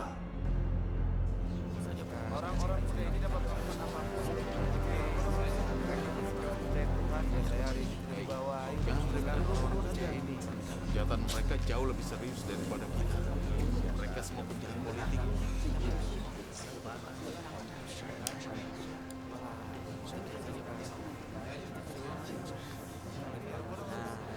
Mereka tak mengizinkan kita menemui dokter dan kini melarang keluarga kita membawa Ini pertama apapun. kalinya. Barang-barang di toko penjara terlalu mahal. Siapa yang mampu membelinya? Iya. Ini hanya masalah mengedarkan catatan, kan? Ini bagaimana ya? Yang repot kan kita juga. Betul. Betul. Ini gara-gara catatan orang bodoh percaya. Kita semua jadi menderita. Ya, ini semua gara-gara orang percaya. Jangan mereka pada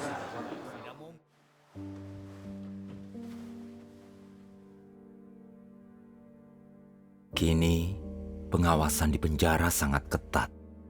Jika kami ketahuan menyebarkan firman Tuhan lagi, kami pasti akan disiksa. Tuhan, beri aku iman dan kekuatan agar tak terintimidasi oleh si naga merah yang sangat besar.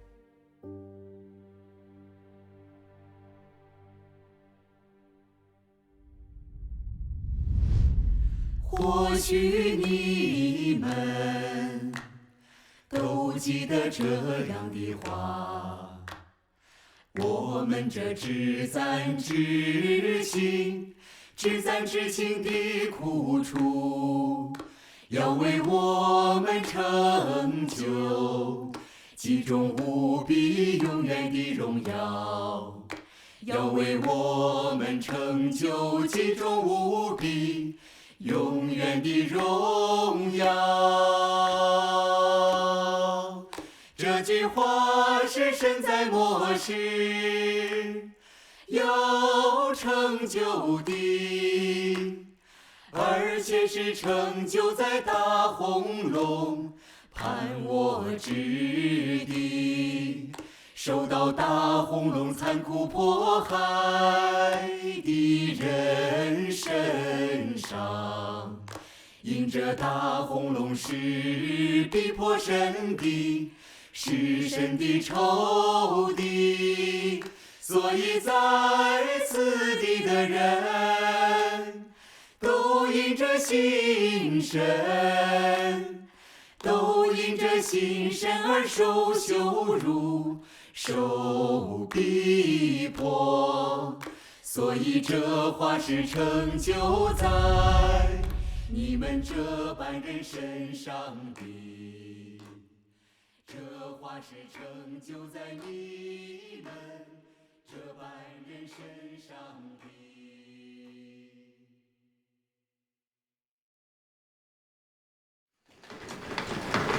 Lanjutkan pekerjaan. Jangan lambat seperti itu.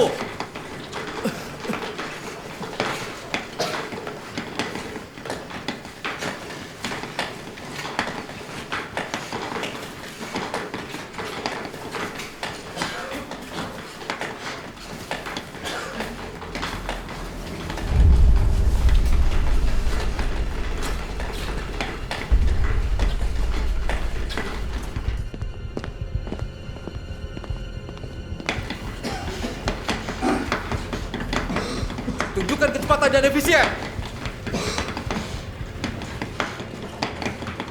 Lebih cepat lagi, ayo.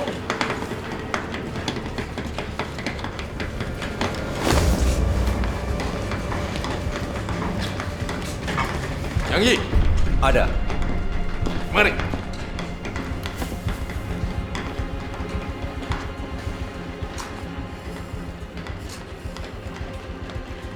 Angkat tangan.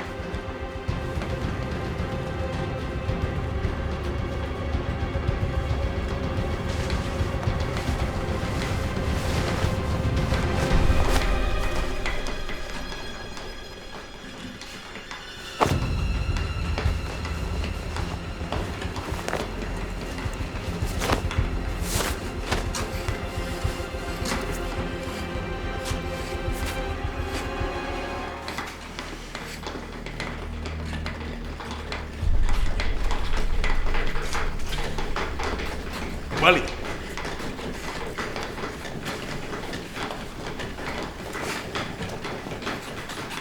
Kepala sektor mana?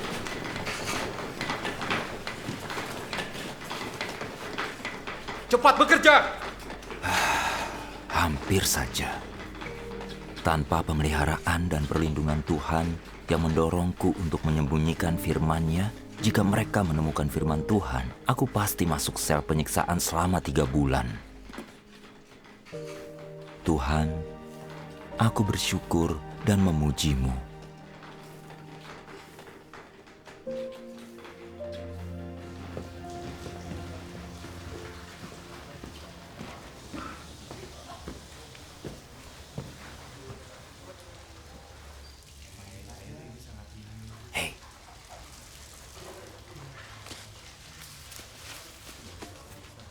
Ayo, kita main kartu 1 putaran. Aku bisa main 2 putaran Ayo. denganmu.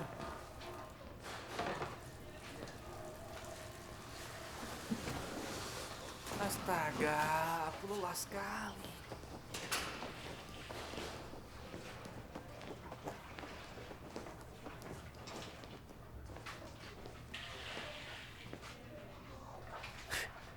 Menulis laporan ideologi? Iya.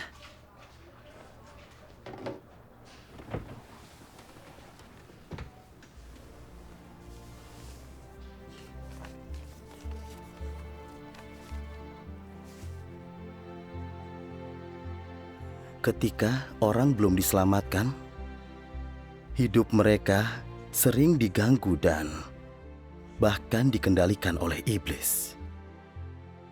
Dengan kata lain, orang yang belum diselamatkan adalah tawanan iblis. Mereka tidak memiliki kebebasan. Mereka belum dilepaskan oleh iblis. Mereka tidak layak atau berhak menyembah Tuhan. Dan mereka dikejar dengan gigih dan diserang secara kejam oleh iblis. Orang semacam itu tidak memiliki kebahagiaan, hak keberadaan yang normal, dan selain itu tidak punya martabat. Hanya jika engkau berjuang dan berperang melawan iblis, menggunakan iman, ketaatan, dan rasa takutmu akan Tuhan sebagai senjata dalam pertarungan hidup dan mati melawan iblis, sehingga engkau mengalahkan iblis dan membuatnya lari terbirit-birit dan gemetar ketika melihatmu, sehingga dia menghentikan serangan dan tuduhannya terhadapmu. Baru setelah itulah engkau diselamatkan dan bebas. Di sini kita hanya berjalan dengan lesu sepanjang hari. Hukuman diringankan tiap tahun, tapi bukan untuk kamu. Jika engkau bertekad untuk putus dengan iblis, tetapi tidak diperlengkapi dengan senjata yang akan membantumu mengalahkan iblis, maka engkau akan tetap dalam bahaya. Saat kau telah disiksa iblis, sehingga kau tidak punya kekuatan, tapi kau masih tidak bisa memberi kesaksian atau membebaskan diri dari tuduhan dan serangan iblis, maka harapanmu sedikit untuk memperoleh penyelamatan. Pada akhirnya, saat akhir pekerjaan Tuhan dikumandangkan, engkau akan tetap dalam cengkraman iblis, tidak mampu membebaskan diri, sehingga engkau tidak akan punya kesempatan atau harapan. Maka, implikasinya adalah orang tersebut akan berada dalam penawanan iblis. 1, 2, 3, 4. 1, 2, 3, 4. 1, 2, 3, 4. 1, 2, 1. 1, 2, 3, 4. 1, 2, 3, 4. 1, 2, 1. 1, 2, 1.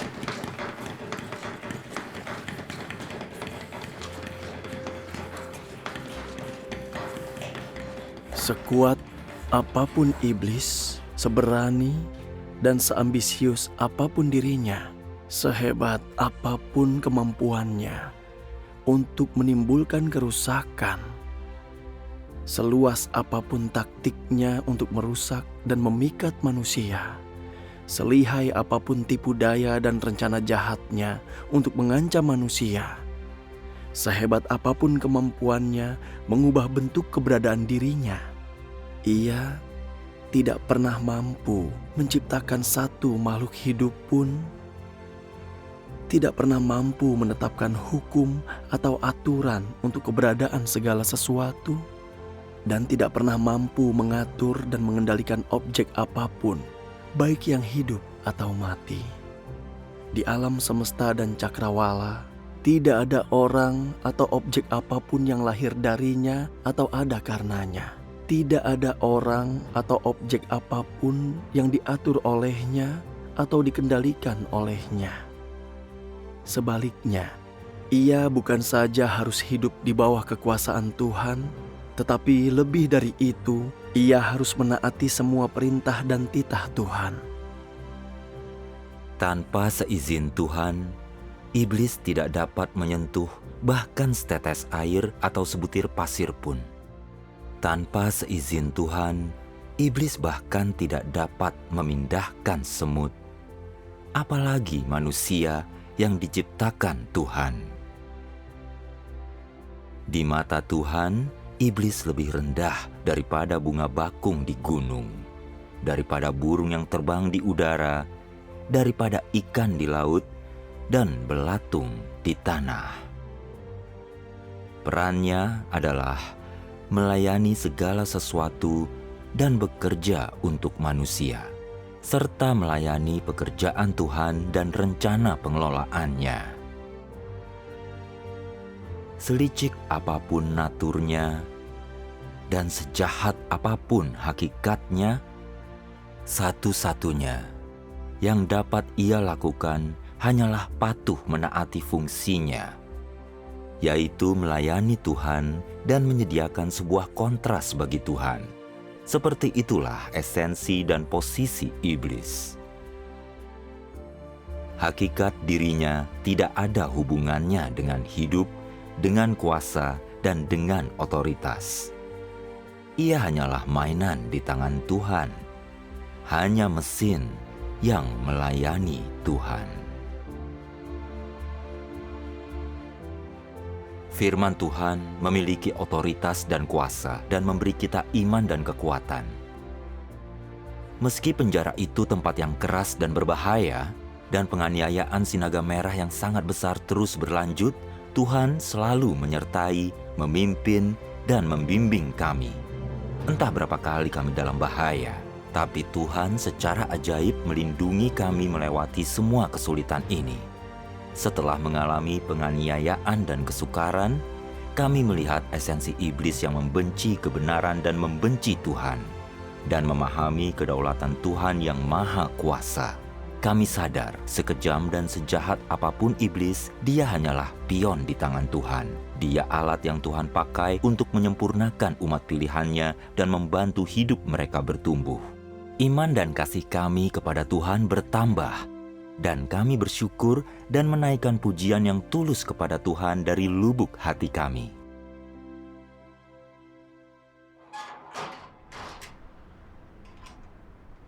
Ayo lebih cepat.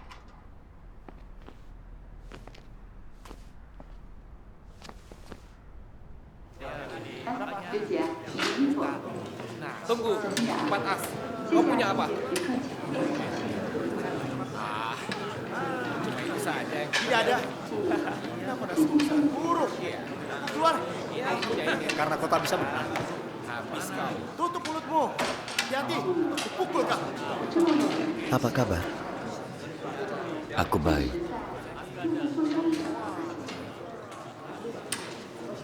Aku sangat menderita di dalam sel penyiksaan. Tapi aku berdoa melihat perlindungan Tuhan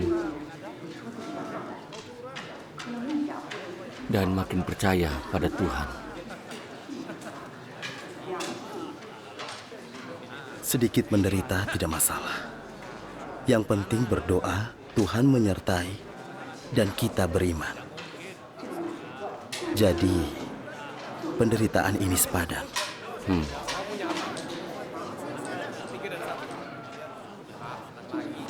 Aku masih punya firman. Kau berani ambil? Iya.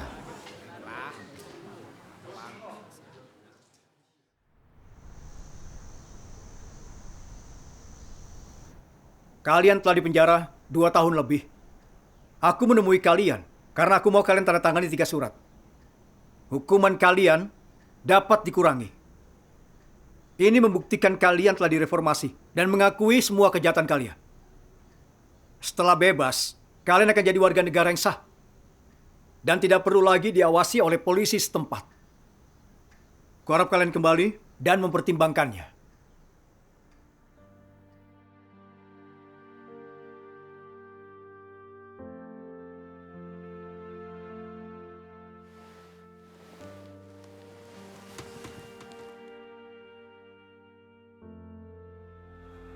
Tuhan, bagaimanapun si naga merah yang sangat besar itu menganiaya aku, meski terjebak di penjara, aku takkan menandatangani 3 surat. Aku akan berdiri teguh dalam kesaksianku dan mempermalukan iblis. Kalau kau menolak, maka aku bisa menghubungi kepolisian setempat dan menangkap istri juga anakmu. Anakmu akan sulit dapat sekolah atau pekerjaan.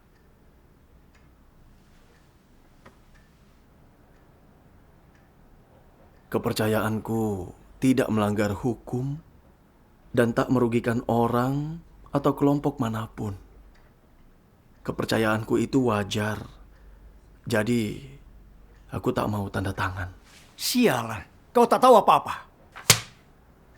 Chang Lo, kau mungkin tidak peduli di penjara beberapa bulan lagi. Tapi pikirkanlah orang tuamu. Setiap hari kau di sini, mereka mengkhawatirkanmu. Apalagi mereka sudah tua. Dan kau harus merawat mereka. Tapi sekarang, bukan saja tidak bisa merawat mereka, kau libatkan mereka dalam kejahatanmu dan membuat mereka cemas. Kau pikir kau layak menghadapi orang tuamu? Hah? Kepercayaanku tidak melanggar hukum. Aku sudah dipenjara selama 4 tahun. Aku tidak bisa pulang dan merawat orang tua yang mencemaskanku. Bukankah ini karena Partai Komunis? Tapi kau masih bilang ini karena kepercayaanku. Bukankah kau memutarbalikkan kebenaran?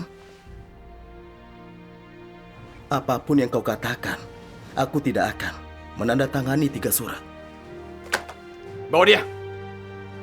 Ayo. Tanda tangan ini. Aku tidak melanggar hukum. Aku tak mau tanda tangan. Itu mengkhianati Tuhan. Aku tidak mau. Aku tak mau. Tak mau. Aku percaya Tuhan dan di jalan yang benar. Meski di penjara selamanya, aku tidak mau tanda tangan. Dasar kau ini keras kepala.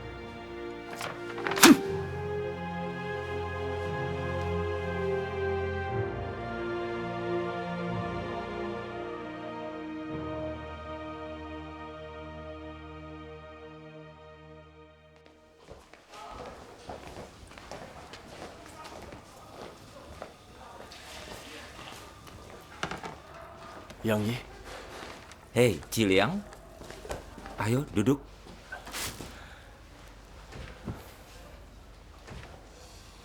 Sebentar lagi, beberapa dari kita bebas. Baguslah. Simpan barang-barang ini dan pakailah. Iya. Cuacanya dingin. Pastikan kau punya selimut. Iya, baiklah. Apa kau ada kesulitan yang ingin dibantu? Akan kubantu. Tidak. Jangan mencemaskanku.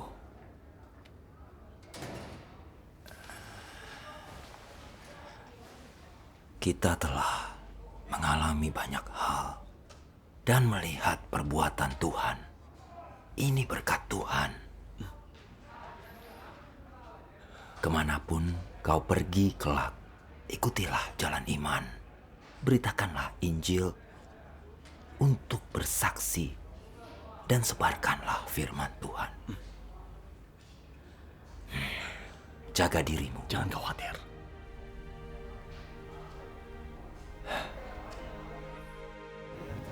Kusimpan semua firman Tuhan di sini.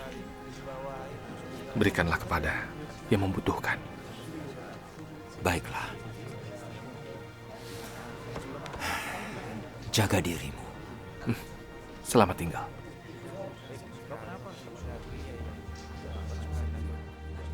Saat ku berpisah dengan saudara-saudaraku, perasaanku campur aduk.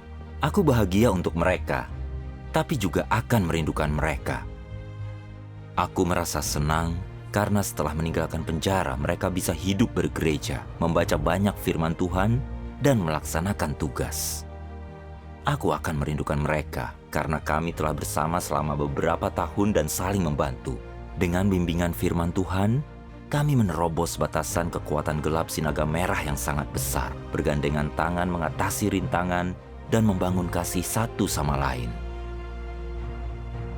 Jadi, aku sangat sedih harus berpisah dari mereka. Aku harap kami mampu tunduk pada pengaturan dan penataan Tuhan dan mengandalkan Tuhan untuk menempuh jalan kami sendiri.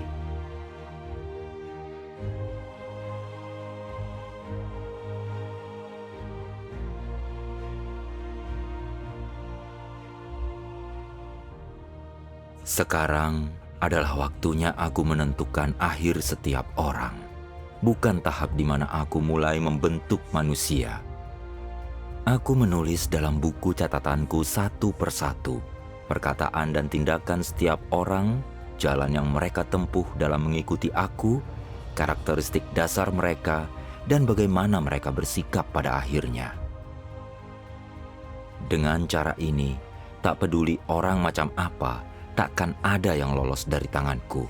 Dan semua orang akan bersama jenis mereka seperti yang kutetapkan. Aku memutuskan tempat tujuan orang bukan berdasarkan usia, senioritas, jumlah penderitaan, dan yang utama atau sejauh mana mereka mengundang rasa kasihan. Tetapi berdasarkan apakah mereka memiliki kebenaran. Tidak ada pilihan lain. Engkau harus menyadari bahwa semua orang yang tidak mengikuti kehendak Tuhan akan dihukum. Ini fakta yang tidak dapat diubah. Jadi, semua orang yang dihukum pasti dihukum karena keadilan Tuhan. Dan sebagai ganjaran atas banyaknya tindakan jahat mereka.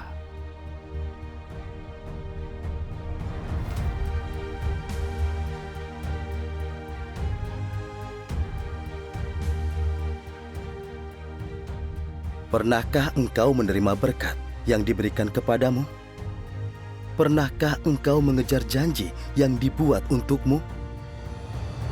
Di bawah bimbingan terangku, engkau pasti akan menerobos cengkraman kekuatan kegelapan. Engkau pasti tidak akan kehilangan terang yang membimbingmu di tengah kegelapan. Engkau pasti akan menjadi penguasa atas seluruh ciptaan. Engkau pasti akan menjadi pemenang di hadapan iblis. Saat runtuhnya kerajaan Sinaga Merah yang sangat besar, engkau pasti akan berdiri di tengah banyak orang untuk bersaksi bagi kemenanganku. Engkau pasti akan berdiri teguh dan tak tergoyahkan di tanah Sinim.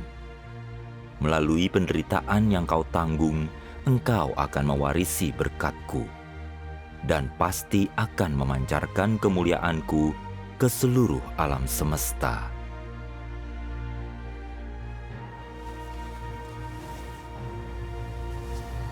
Tuhan yang Maha Kuasa, meskipun kelak kami harus menghadapi ancaman dan teror iblis setiap hari dan menanggung siksaannya, kami yakin akan hikmat dan kemahakuasaan-Mu, dan kami menempuh jalan di bawah bimbingan firman-Mu. Rasa sakit dan penderitaan apapun yang mungkin kami hadapi kelak, asal kami mencari dan mengandalkan Tuhan, kami tak akan tersandung. Tuhan, meskipun aku menghabiskan hidupku di penjara, aku mau teguh dalam kesaksianku dan mempermalukan iblis. Selama kami masih hidup, kami harus makan dan minum firman Tuhan, menyebarkan firman Tuhan, dan teguh bersaksi bagi Tuhan. Kami bertekad mengikuti Kristus akhir zaman, dan kami tidak akan pernah menyesalinya. Kami takkan menyesalinya. Kami takkan pernah menyesalinya. Kami takkan pernah menyesalinya. Kami takkan pernah menyesalinya. Tak pernah menyesalinya. Tak pernah menyesalinya. Tak pernah menyesalinya. Tak pernah menyesalinya. Tak pernah menyesalinya.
听到造物主的呼唤，听到造物主的声音，就能站立起来，为找到生命的源头而奔走。整个人类只要看到造物主的身影，便能不顾一切，撇下一切地为他发挥，甚至为他舍命，为他舍命。当人类的心灵体悟到造物主牺牲的时候，人面弃掉撒旦，来到造物主的身边。当人类完全洗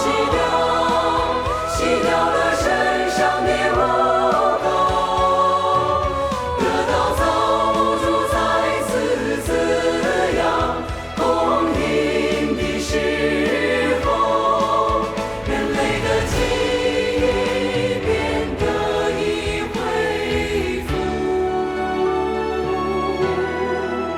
这时的人类就真正